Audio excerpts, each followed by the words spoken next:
We have three issues today for you, just like we do at the end of each year. The first one is we asked Kenyans to tell us what they think about the direction the country is taking. Is it going in the right direction, wrong direction, or 50-50? The second one is what they would wish to see done as the year closes. What are their key issues of concern? And then, because there's been so much talk, understandably, about the Big Four, we heard the President talk about it during the last Jamhuri Day celebrations. We also wanted to find out from Kenyans, do they understand what this Big Four is, and how do you, for instance, take opportunity of the four pillars of the Big Four? Because ideally, it was meant to spur the economy. And ensure that we have opportunities, especially for the youth, so that they can tap into the four pillars of the Big Four. And so those are the three areas that I'm going to share with you today.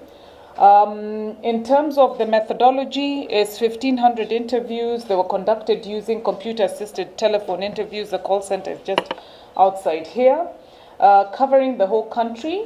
We didn't go to all 47 counties. We only covered half of the counties. That's 24, sorry. And in terms of the margin, we have a margin of 2.5 at 95% degree of confidence. Of course, the population and the sampling was, advised by the census, and the distribution of the sample is actually also, advised by the population proportionate to size, as it is in the census. So that's why you see that Coast, as it is right now, has 9% of our adult population. And so when we look at the sample, we then take 9% of the 1,500, and that translates to 135 interviews, and so on and so forth. And then it is cascading that way, even in terms of stratification, all the way to the counties that were chosen. So then you see that even those numbers that you see there in terms of sample are all based and informed by population proportionate to size. So what direction is the country taking currently? And I think what we see is that as we speak, majority of Kenyans, that's 51%, feel the country is headed in the wrong direction.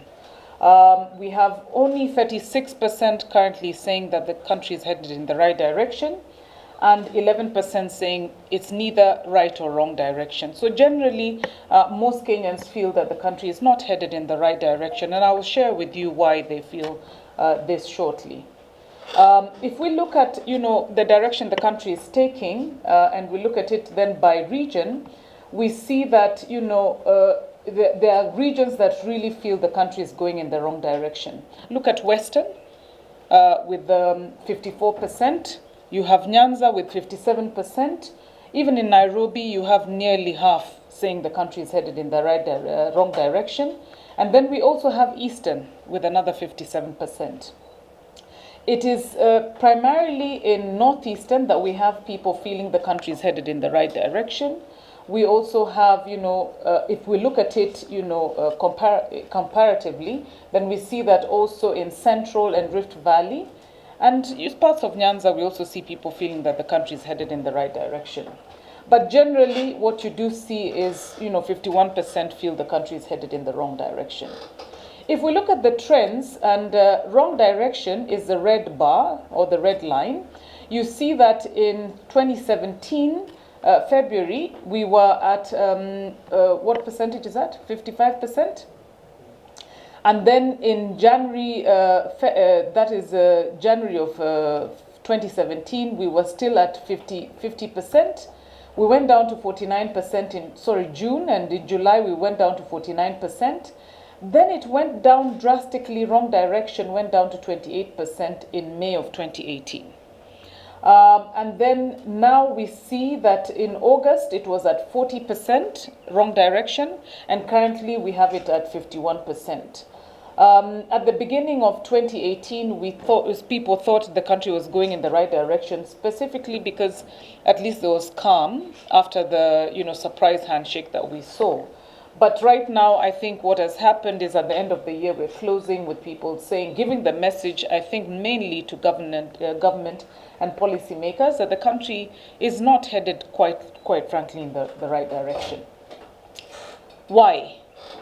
So let me start with wrong direction, because that is, the majority. And we see that the main reason for people feeling this way is economy. The cost of living in Kenya today is untenable. Basic, necessities are too expensive. It's very difficult for the typical Kenyan to survive. And it's been hard for people to survive. When we talk to businesses doing, business surveys, then many businesses have found it very difficult to break even this year. They found it difficult to break even last year, but even this year, they're shedding off staff, and it's been very difficult for them to operate because they can't, generate the revenues required to sustain their businesses. We also see, therefore, linked to, the economy, unemployment. And youth unemployment right now, is just looking at some figures, suggests that 3 out of every 10 young people is currently unemployed in Kenya. 2 out of every 10 adults is unemployed in Kenya. And if you look at those kind of statistics, then the question we should be asking ourselves is what is going to be done in the following year, in 2019, 2020, to ensure that we spur up the economy and create, employment for both the youth and young adults that we have in the country. But having said that, we also have the problem of rampant corruption being mentioned by 36% of Kenyans. You, the media, are reporting all these different cases and exposés almost every day. And I think many of us as Kenyans link that, rampant corruption to the, direction that the country is taking and the economy as a whole. Because the numbers that we see nowadays in terms of the corruption cases are massive. Some, in fact, hard for us to understand or believe. But then we also see 9% talking about poverty. So in 21st century Kenya, we still have people who are talking about poverty being a problem. And I think that's something that should have been eradicated nearly, 10, 15 years ago. At least Kenyans should be able to afford one good meal a day.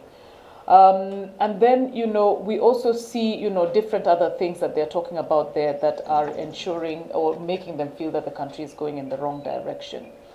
Why is the country going in the right direction? Peace. That's the main thing. And I think when we were with you last 2 Sundays ago, we also saw that peace was the main reason why people feel comfortable with the country right now. So 56% are happy that we've come back to coexist. We can sit together as Kenyans. And I think generally we have been known for the longest as a peace-loving nation. And this just reaffirms that peace is something that we feel is critical, because without peace, you cannot have a good economy. You cannot do very many things. So it becomes, the basic minimum or the bare minimum that is required for things to function properly. And if we look at the trends then from, May 2018 all the way to December now, we see that peace is one of the key issues. When we did it in May, when we asked them the reason that they felt the country was going in the right direction, they talked about peace. They talked about peace in August, and they're still talking about peace right now. So that is really one of the main reasons. The second reason that we see there, I think, in May, and we also see it in December, is a handshake. And that people actually felt that handshake meant that the antagonism that we were seeing between the two parties has now stopped. Whether that's a good or bad thing is, a question to be answered, because some people philosophically say we need an opposition. We need people who are actually, putting government in check. And the handshake has now rendered the opposition neutered.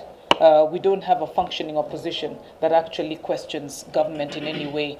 So there are pros and cons. We have peace, but on the other side, we don't have anybody or any party right now that is actually keeping government in check. And it would be good to have that.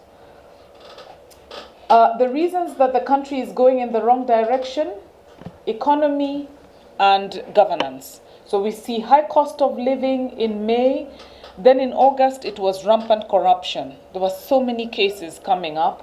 And we still see those cases coming up. But I think right now in December, and you probably would agree with these figures, that many people feel that, it's hard. It's hard to be living in Kenya today, to pay your rent, to buy food, if you have a family and kids, to pay school fees, to support your extended family, and even have that little amount to actually have a nice Christmas and New Year. The salary can only do so much. And many people are stretching. In fact, in one of the studies that we have done, we have seen that most people are generally living beyond their means. So when you ask them how much they earn, they will tell you, for instance, that they earn 20,000 shillings.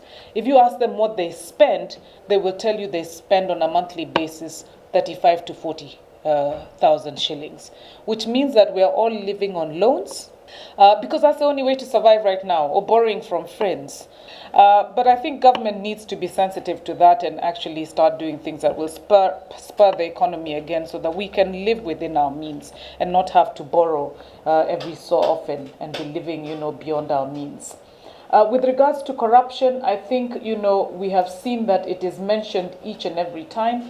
And if the president's proclamations consistently are to, be believed, then I think very soon we'll be seeing some big fish, hopefully, being taken to the dock, and after the dock being taken where they belong. And the money that is required, when we did the corruption study and shared it with you 2 weeks ago, there are two things Kenyans wanted to see with the corruption cases. One is that the judiciary did actually go the full hog after the investigations had been done, and ensure that big fish, not the small guys, but the big fish, were actually arrested, tried, and jailed.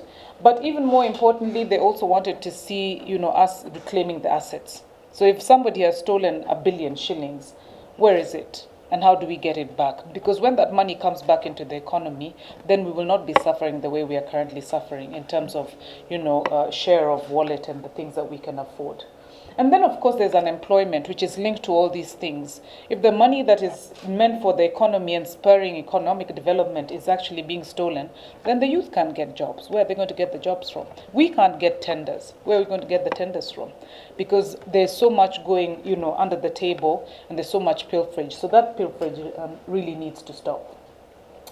Right direction and wrong direction, who is responsible? For us as Kenyans, the message is very clear, and we're sending the message to only one person, really. That's the president. We elected you, and we want you to do something about the high cost of living. If you could give us a Christmas gift and show that the economy is spurred, and for you to do that, probably one of the best ways to do it is to actually push all these arms. We know that they're independent arms, but to ensure that there's good governance, so that when we start the year with lower inflation, that high cost of living is reduced, that youth can get employment, that people like you and I can actually tap into the Big Four agenda after understanding what it is in the first place.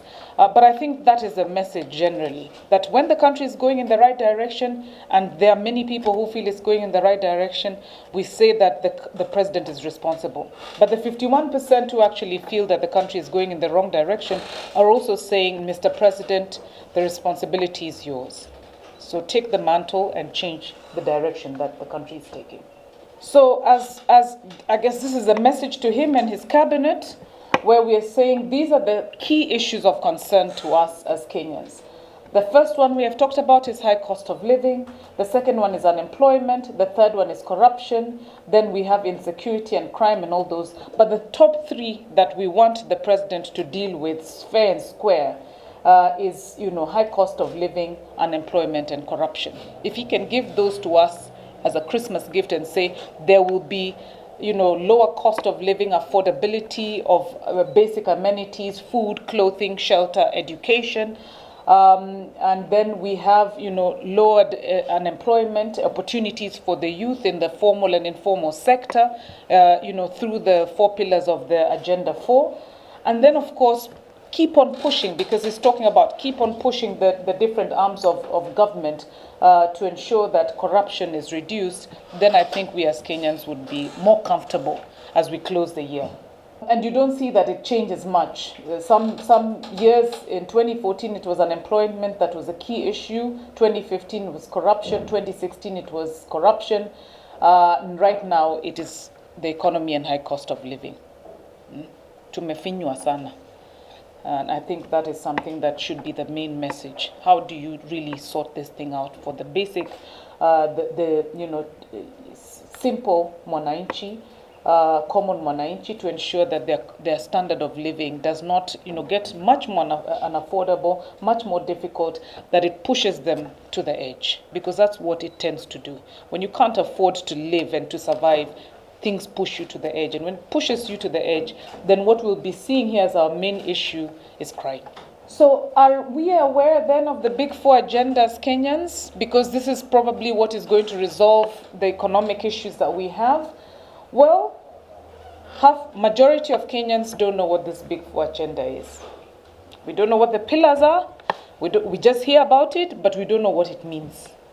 And if we don't know what it means, then you can imagine that if young people are supposed to be tapping into the opportunities of the big four agenda, they can't.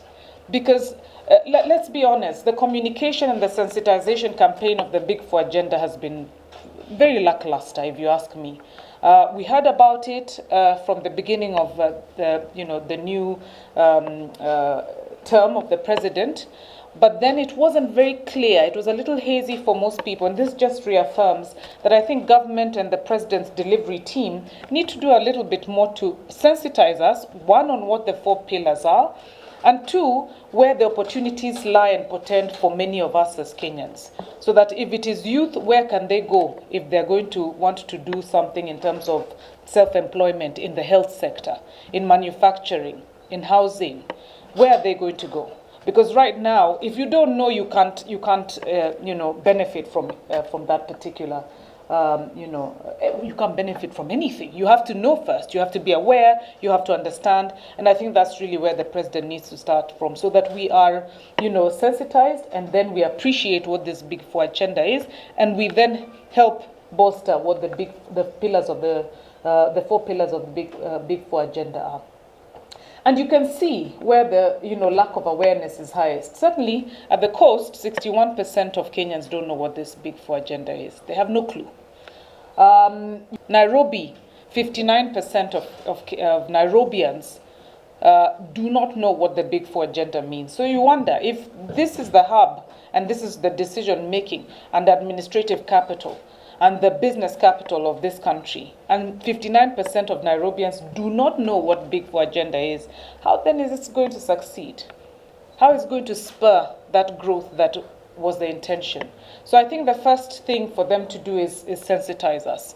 The second thing to do is then hold different stakeholder forums to ensure that the youth, people in business, etc., can tap into these things so that they don't feel that they're being left out and it's only a few, tenderpreneurs who are benefiting from the opportunities that were intended when I remember him talking about the Big Four agenda last year. Then you look at Nyanza, 54% don't know about this Big Four agenda. Even the Northeasterners who are so happy with the direction the country is taking have no clue about the Big Four agenda. Indeed, where we do see that there is a bit of knowledge on the Big Four agenda is at is Western and at the coast. So what we are saying is that so Western Coast, I should say this thing again because I'm looking at the wrong figures, isn't it? Yes. The no is these ones here. The middle one. And the middle one, where we have the highest people who don't understand what is happening with the Big Four agenda, are Eastern at 53, Rift Valley at 58, Coast at 65, and Western at 66%. Nairobi, which I was vilifying, is not doing that great. We have almost about 40% of people in Nairobi who don't quite know about the Big Four agenda. Ideally, one would think that, 9 out of 10 people in Nairobi would know something about the Big Four agenda. Do they support the Big Four agenda, the people who actually know about the Big Four agenda? Overwhelmingly, yes. So if we were all sensitized more about the Big Four agenda, you can imagine how we would be pushing for the 4 pillars, trying to see how we can, support the 4 pillars, where we can participate. And I think their government has failed. They need to sensitize Kenyans better. And then after sensitizing Kenyans better, they need to actually tell us how it's going to address our concerns. High cost of living, corruption, inflation, unemployment, poverty. How is Big Four going to help this? Because we know that was the intention. So I think because we see that those who know about it are already saying that it is a positive thing, they support it, then ideally if the rest of us also knew, we can only imagine what would happen at the end of next year when we sit here, when everybody is actually happy with the direction the country is taking. Inflation is low, high cost of living is manageable, and unemployment for the youth is probably at bare minimum. Yeah. I hope those are the messages that we will be taking to our policy makers. I think that is the message that Kenyans want government to hear, the president and his team to hear, our political leadership to hear. And if they can deal with those things, then I think we'll start 2019 on a much better footing than we have had 2018.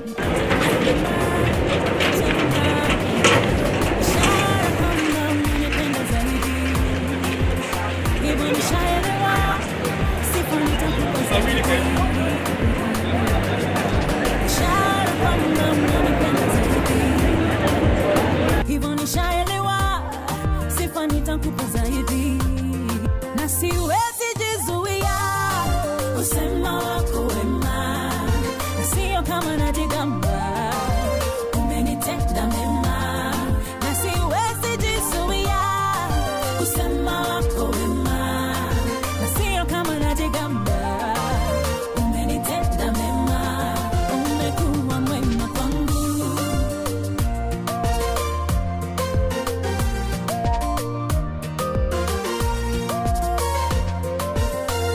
Umenitoa gizani nilipokuwa nimeshikwa mateka, ukanipa tumaini, kwako nikajificha. Sasa nitakupa nini? Iwe sawa na yale umetenda, hakuna ila moyoni.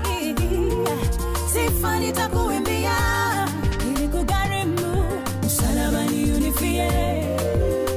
Hivyo inanibidi sifa nikuimbie. Wema wako niseme, ili na wengine wakujue.